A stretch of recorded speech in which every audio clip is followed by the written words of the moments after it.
I'm Ben Brown, live at Buckingham Palace, where mourners continue to lay floral tributes to the late Queen Elizabeth.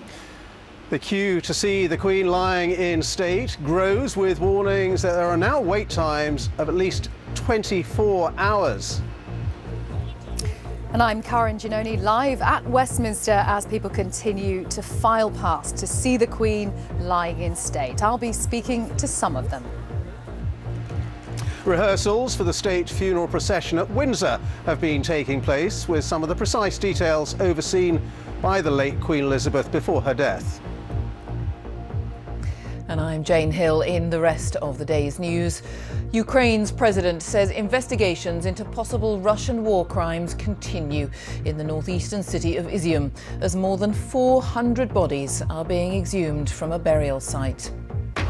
And at least 10 people have been killed in Italy after heavy rain and flooding hits the central region of Marche.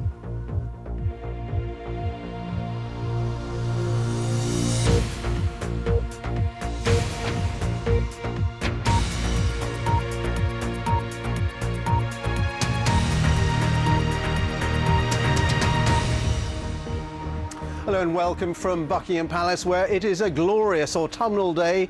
Bright sunshine, blue skies, and behind me, people still laying floral tributes to the late Queen Elizabeth. And world leaders will begin gathering here in London from today for the funeral of Queen Elizabeth on Monday.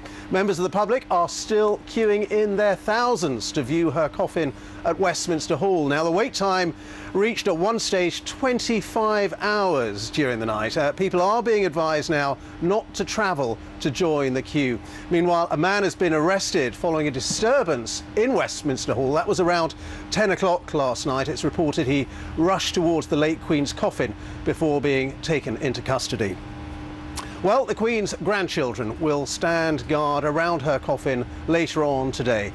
Yesterday, the King, the Duke of York, the Princess Royal and the Earl of Wessex held their own vigil in Westminster Hall. Let's bring you this report now from Dan Johnson. The sound that signals the change of watch called forward the four people who know best the Queen's life and character. Her children, Charles, Anne, Edward and Andrew. All of them in uniform, taking their place in silent vigil, lasting almost 15 minutes.